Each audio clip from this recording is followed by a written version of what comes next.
தேவனே நான் ஓமதண்டையில்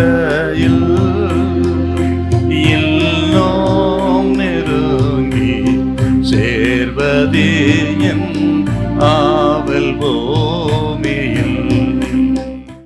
ஆதியாகமம் 32ஆம் அதிகாரத்துல 18ஆம் வசனம் வாசிங்க பார்க்கலாம்.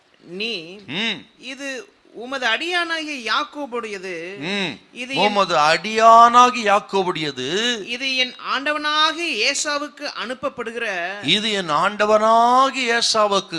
ஏசாவை ஆண்டவனேங்கிறான் யாக்கோப். அப்ப ஏசாவை பிரியப்படுத்த முயற்சி செய்கிறான்.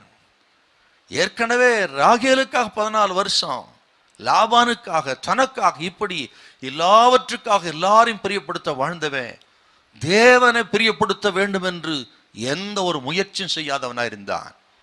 இவனை குறித்த தேவ திட்டங்கள் பெரிதாயிருக்கிறது. அந்த திட்டம் நிறைவேறணும்னா இவன் தேவனுக்கு பிரியமா வாழணும், தேவனை பிரியப்படுத்தணுமே.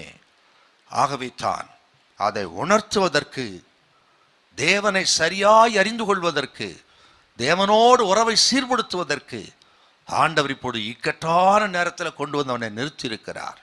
அருமையான கத்திரி பிள்ளைகளே, நான் உங்களை பார்த்து கேட்கிறேன்.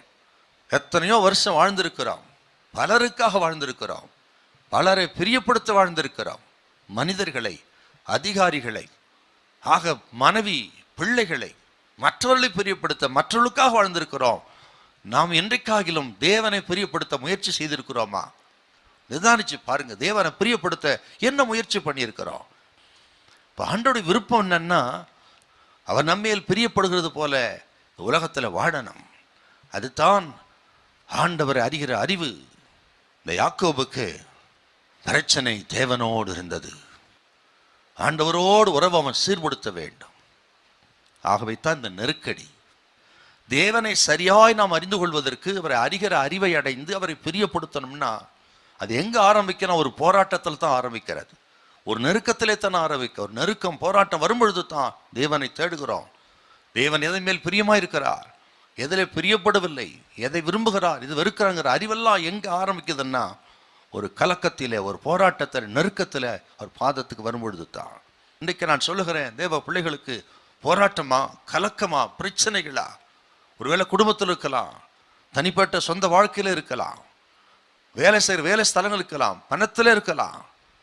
எப்படிப்பட்ட போராட்டத்தில், கலக்கத்தில் இருந்தாலும் சரி, இன்னைக்கு ஆண்டவன் உங்களை பலப்படுத்தும்படி வந்திருக்கிறார்.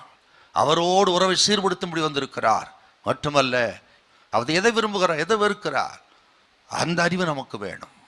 அதை உணர்த்தத்தான் யாக்கோபோடு போராடினவர் இன்னைக்கு நமக்கு முன்பாகவும் இருக்கிறார் நான் விசுவாசிக்கிறேன்.